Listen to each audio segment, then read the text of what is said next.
कल ही दोस्तों हमने डिस्कस किया था कि मार्केट के अंदर थोड़ा सा अलर्ट रहना चाहिए। सिचुएशन कैसी है आपको बताइए, काफ़ी डाइसी है, कभी क्या कभी क्या। अच्छी न्यूज़ हमने सुनी, उसके बाद में आज देखिए वो न्यूज़ भी पलट चुकी है और भी कुछ ख़राब न्यूज़ हमको सुनने को मिल रही है। निफ्टी में टेक्निकली क्या स्ट्रक्चर है, सब कुछ आगे चल के चेकआउट करते हैं। तो फर्स्ट अपन देखते हैं प्राइस एक्शन क्लोजिंग बेसिस का 278 पॉइंट्स नीचे, यानी 1.16% की मंदी। मतलब इतने कुछ दिनों से आई थिंक 4-5 ट्रेडिंग सेशंस में निफ्टी 1% तक नहीं गिरा था, लेकिन आज निफ्टी गिर चुका है उतना।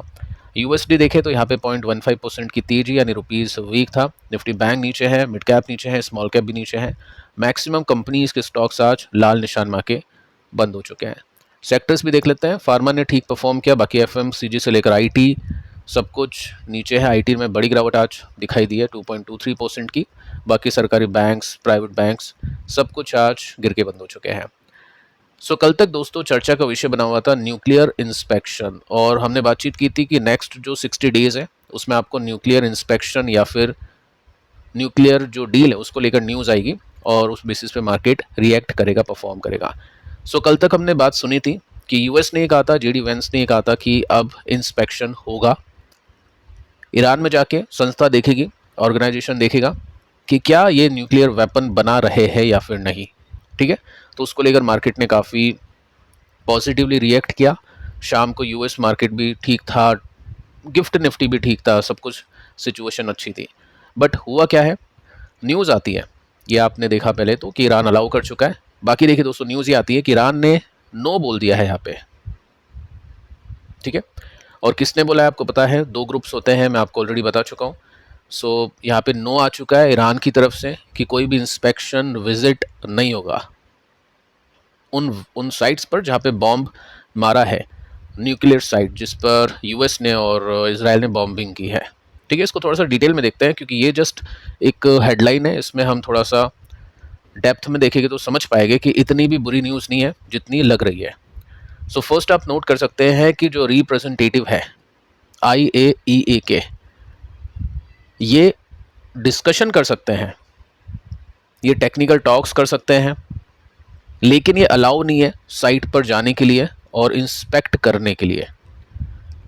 ठीक है, यानी बातचीत हो सकती है, टेक्निकल टॉक हो सकता है, डिस्कशन हो सकता है, लेकिन साइट विजिट नहीं होगा। और साथ में आप देख सकते हैं इन्होंने ये भी बोला है ईरान ने कि सिक्योरिटी सिचुएशन का हम नहीं संभालेंगे, क्योंकि वहाँ पे जो डैमेज हुआ है उसमें प्रॉब्लम हो सकती है, जो भी इंस्पेक्ट करने आएगा उसको प्रॉब्लम हो सकती है, रेडिएशन होता है और भी काफ़ी सारी चीज़ें होती हैं, तो उसको लेकर ईरान अलाउ नहीं कर रहा है। अब एक्चुअल सीन क्या है आपको बताइए, रेडिएशन से ईरान को क्या फ़र्क पड़ेगा? यूएस में कोई प्रॉब्लम में आता है तो ये तो एनिमी है, लेकिन पॉइंट कुछ और है। न्यूक्लियर वेपन का जो प्रोसेस है ये चल रहा है, और जितनी ये बातचीत में या जितनी ये सब चीज़ें अभी चलेगी उतने में वो न्यूक्लियर वेपन तैयार कर पाएंगे, ऐसा लग रहा है। आगे आप देख सकते हैं जो क्लेम था जेडी वेंस का, वो कॉन्ट्रा यहाँ पे साबित हो चुका है, क्योंकि जो भी बोला उसका जस्ट अपोजिट यहाँ पे आया है। साथ में आप देख सकते हैं कि कोई भी इंस्पेक्शन अगर आपको करना है तो उसके लिए आपको क्या करना पड़ेगा, रिक्वायर है क्लियर पोस्ट कॉन्फ्लिक्ट फ्रेमवर्क, यानी कॉन्फ्लिक्ट के बाद का फ्रेमवर्क, कि कॉन्फ्लिक्ट पहले पूरी तरह से ख़त्म होनी चाहिए, जो भी ईरान की शर्तें हैं वो ईरान को मिलना चाहिए, उसके बाद में फिर वो फ्रेमवर्क बनाओ, और उसके बाद में हम अग्री करते हैं, तब जाके फिर आपको अलाउ करेंगे कि आप साइट पर जाके इंस्पेक्शन कर सकते हैं। ठीक है, ये सब चीज़ें हैं मार्केट के अंदर अभी प्ले होती हुई। न्यूक्लियर टॉक्स के ऊपर भी काफ़ी सारी न्यूज़ आएगी, उसके बेसिस पे यहाँ पे चीज़ें चलेगी। ब्रॉडर मार्केट ठंडा है, कुछ है नहीं खास, और प्ले भी लोग करेंगे ना इसको, तो वो सेल ऑन राइज के बेसिस पे करेंगे, यानी मार्केट अगर ऊपर जाता है तो फिर उसको सेलिंग अपॉर्चुनिटी की तरफ देखेंगे। सेलिंग अपॉर्चुनिटी फॉर ट्रेडर बोल रहा हूँ मैं, जैसे ऑप्शन में जो काम करते हैं। बाकी स्टॉक मार्केट के अंदर तो डेफिनेटली फिर वो कैश मार्केट के अंदर आपको कुछ ऐसी कंपनीज देखनी होगी जिनके नंबर्स अच्छे आ रहे हैं, टेक्निकल पैटर्न काफ़ी अच्छे बन रहे हैं। क्योंकि आज भी कुछ कंपनीज़ हैं जो हमने डिस्कस की थी जिनमें रिवर्सल्स हुआ था, कुछ सेक्टर्स थे जो अच्छे परफॉर्म करने की सिचुएशन में थे, उनके स्टॉक्स आज भी प्लस में जाके बंद हुए हैं। वो सब चीज़ें आपको चेक करनी पड़ेगी। अगर आपने वीडियोस नहीं देखे तो कल के वीडियोस आप देख लेना। अब देखिए हॉर्मुज पे आते हैं। हॉर्मुज बंद हो चुका है, ये हमने न्यूज़ सुनी, half open half closed Hormuz अभी है, ऐसा यहाँ पे बताने की कोशिश की जा रही है। साथ में आप देखोगे ना तो ईरान ने रिपोर्ट क्या है कि straight of Hormuz completely accessible for commercial vessels, यानी ओपन है कमर्शियल जहाज के लिए। गुड न्यूज़, कोई प्रॉब्लम नहीं है।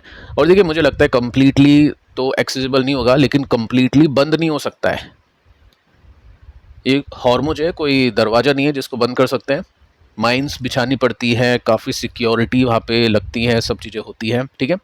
सो मुझे लग रहा है कि एक दिन में बंद नहीं होगा, और हो सकता है हाफ ओपन है हाफ क्लोज है। अभी हम यहाँ पे ट्रंप की बात भी सुन लेते हैं। ये मार्केट बंद होने के बाद की न्यूज़ है, जिसमें ट्रंप ने बोला है कि 19 million barrels oil flow out हो चुके हैं हॉर्मुज से यस्टरडे, यानी कल, जब ईरान ने बोला कि सब कुछ क्लोज कर चुके हैं, ठीक है। सो ये सब चीज़ें हैं। साथ में आप देख सकते हैं कि ट्रंप ने क्लेम किया है कि ईरान पूरी तरह से अग्री है एक्सटेंसिव न्यूक्लियर इंस्पेक्शन। ट्रंप अलग कहता है, ईरान अलग कहता है। जब तक कुछ हो नहीं जाए तब तक नहीं मानना है। बाकी मार्केट है, देखो मार्केट मानेगा, मार्केट को तो न्यूज़ चाहिए होती है, बहाना चाहिए होता है अप्स एंड डाउन्स का। सो ट्रेडर उस हिसाब से प्ले करेंगे। साथ में आप देख सकते हैं यहाँ पे ईरान ने लिमिट लगा दी है वेसल्स की कि हॉर्मुज से इतनी ही जहाज गुजर सकती है। सो एलपीजी जो क्राइसिस है, अगर ये ओपन है हॉर्मुज, तो यस हम पॉजिटिव न्यूज़ इसको मान सकते हैं। अब देखिए दोस्तों, कब तक पॉजिटिव माने।